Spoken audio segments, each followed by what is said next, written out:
সকাল থেকেই ভোটের প্রচার শুরু হয়ে গিয়েছে। বিজেপি কিন্তু গতকালই প্রথম দফায় প্রার্থী তালিকা প্রকাশ করেছে। বরানগরে এবারে বিজেপির প্রার্থী সজল ঘোষ। সরাসরি আপনাদের নিয়ে যাব, সজল ঘোষের প্রচার চলছে। ময়ূক ঠাকুর চক্রবর্তী আমাদের প্রতিনিধি রয়েছেন আমাদের সঙ্গে। ময়ূক, কতটা আশাবাদী এবার সজল ঘোষ?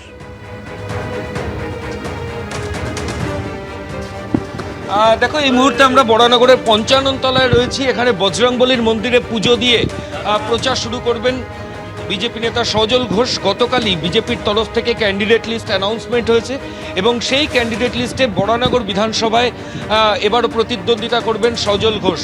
আমরা একটু কথা বলবো। সজলদা, ২০২৪-এর বাই ইলেকশনে আপনি প্রথমবার বরানগরে দাঁড়িয়েছিলেন ৮,০০০-এর কিছু ভোটে। আপনি সায়ন্তিকা ব্যানার্জির কাছে হেরে গেছিলেন। এবছর কি হবে মনে হচ্ছে?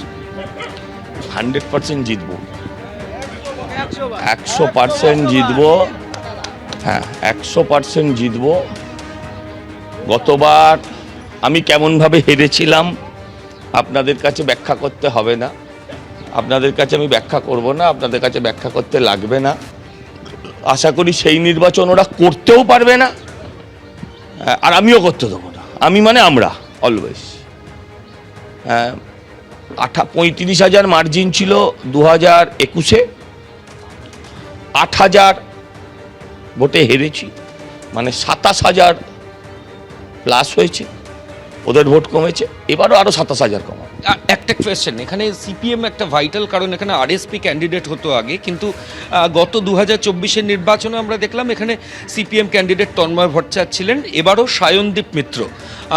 তন্ময় ভট্টাচার্য প্রায় 27,000 ভোট 2024-এ পেয়েছিলেন এবং সেটা তৃণমূলের ক্ষেত্রে অনেকটা বেনিফিটেড হয়েছে তৃণমূল। এবারও কি একই ছবি হবে? আমি প্রত্যেকবার বলতাম যে আমাকে তৃণমূল হারাতে পারিনি, হারিয়েছিল সিপিএম। এবং সেটা পরবর্তীকালে 2 বছর বাদে হলো, সেটা তন্ময়দা, যিনি আমার বিরুদ্ধে আগেরবারে সিপিআইএমের প্রার্থী ছিলেন, তিনি স্বীকার করেছেন। সায়নদীপ অত্যন্ত ভালো ছেলে, রাজনৈতিক ভবিষ্যৎ আছে, যুক্তিগ্রাহ্য কথা বলতে পারে। কিন্তু এখানে যারা ওকে দাঁড় করিয়েছে, যারা ওকে প্ল্যান্ট করিয়েছে, আগেরবারে ও কামারহাটিতে দাঁড়িয়েছিল। কামারহাটি ওর জন্মস্থান বা ওর রাজনৈতিক কর্মস্থান। সেখান থেকে তুলে আবার এখানে প্ল্যান্ট করার একটাই কারণ, সেটা হচ্ছে তৃণমূলকে জেতানো।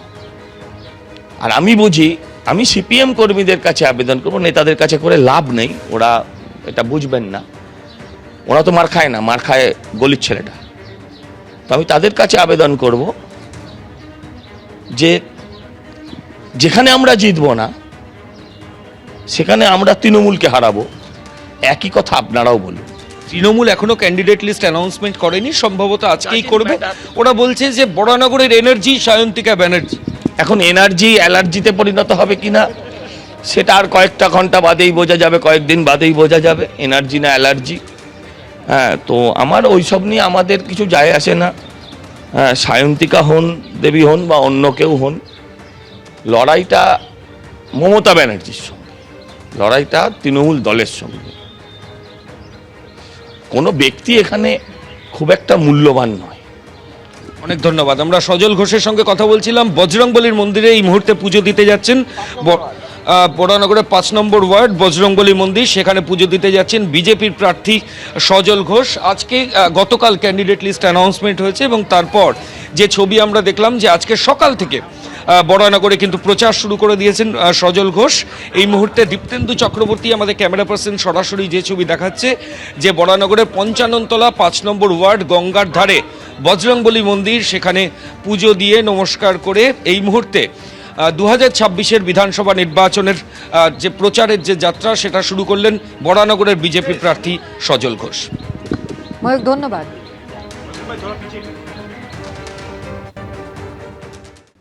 রবিবার ভোট ঘোষণার পরপরই নজিরবিহীনভাবে সরিয়ে দেওয়া হয়েছিল মুখ্য সচিব ও স্বরাষ্ট্র সচিবকে। আর এবার ডিজিপির পদ থেকে পীযূষ পাণ্ডে, ডিজি আইন শৃঙ্খলার পদ থেকে বিনীত গোয়েল এবং কলকাতার পুলিশ কমিশনারের পদ থেকে সুপ্রতিম সরকারকে অপসারণ করল নির্বাচন কমিশন। রবিবার বিকেলে পশ্চিমবঙ্গ বিধানসভা নির্বাচনের ভোটের দিন ঘোষণা করে নির্বাচন কমিশন। তারপরেই একের পর এক সার্জিক্যাল স্ট্রাইক। প্রথমে রবিবার রাতেই নজিরবিহীনভাবে রাজ্য প্রশাসনের শীর্ষে থাকা মুখ্য সচিবের পদ থেকে নন্দিনী চক্রবর্তী, এবং স্বরাষ্ট্র সচিবের পদ থেকে জগদীশ প্রসাদ মীনাকে সরিয়ে দেয় নির্বাচন কমিশন। আর সোমবার সকাল হতে না হতেই সামনে এলো মুখ্য সচিবকে পাঠানো কমিশনের এই চিঠি। পুলিশ প্রশাসনের সর্বোচ্চ পদ ডিজি, এডিজি আইন শৃঙ্খলা এবং কলকাতার পুলিশ কমিশনার পদে রদবদল করল নির্বাচন কমিশন। মূলত ভোট পরিচালনার ক্ষেত্রে যে পুলিশ কর্তারা মুখ্য ভূমিকা পালন করে থাকেন তাদেরকেই সরিয়ে দিল নির্বাচন কমিশন। চিঠিতে পরিষ্কার জানিয়ে দেওয়া হয়েছে, ভোট শেষ না হওয়া পর্যন্ত অপসারিত কোনো অফিসারকে নির্বাচন সংক্রান্ত পদে নিয়োগ করা যাবে না। গত রাতে কি করলেন? রাত্রির 1টায় আমি মেসেজ পেলাম, মধ্যরাতে কখনো শুনেছেন একটা স্বাভাবিক দল কাউকে কাজে লাগিয়ে ঠুপা রুস্তমের মতো বিহাইন্ড দ্য সিন মধ্যরাতে গুপ্ত তাণ্ডব করছে?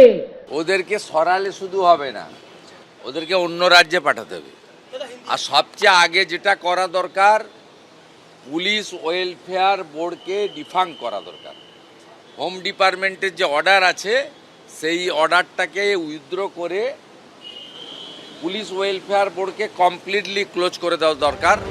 রাজ্য পুলিশের ভারপ্রাপ্ত ডিজির পদ থেকে পীযূষ পান্ডেকে সরিয়ে দায়িত্ব দেওয়া হলো সিদ্ধিনাথ গুপ্তাকে।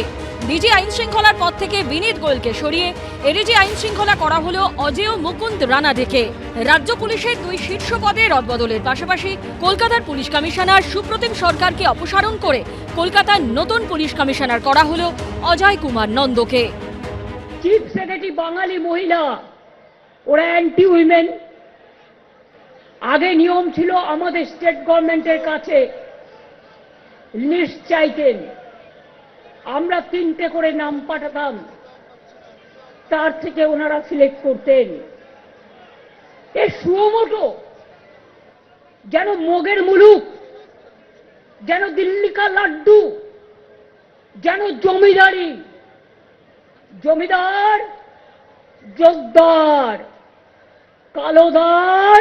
মমতা বন্দ্যোপাধ্যায় কাদেরকে সাইডলাইন করে রেখেছিলেন, যোগ্য অফিসারদেরকে, সেই তাদের কাজে লাগানোর দায়িত্ব ইলেকশন কমিশনের। আরো অনেককে সরানো উচিত, এগুলো তৃণমূলের পাকা দালাল। প্রশাসনের শীর্ষ স্তরে কার্যত ভূমিকম্প। ফুল অ্যাক্টিভ নির্বাচন কমিশন, বেজায় খুশি বিজেপি, চরম ক্ষুব্ধ তৃণমূল। এবার অবাধ সুষ্ঠু ভোট হবে তো? সাধারণ মানুষের মনে এটাই প্রশ্ন। পার্থপ্রতিম ঘোষ, রুমা পাল ও বিজেন্দ্র সিংহের রিপোর্ট, এবিপি আনন্দ। এবিপি আনন্দ, এগিয়ে থাকে, এগিয়ে রাখে।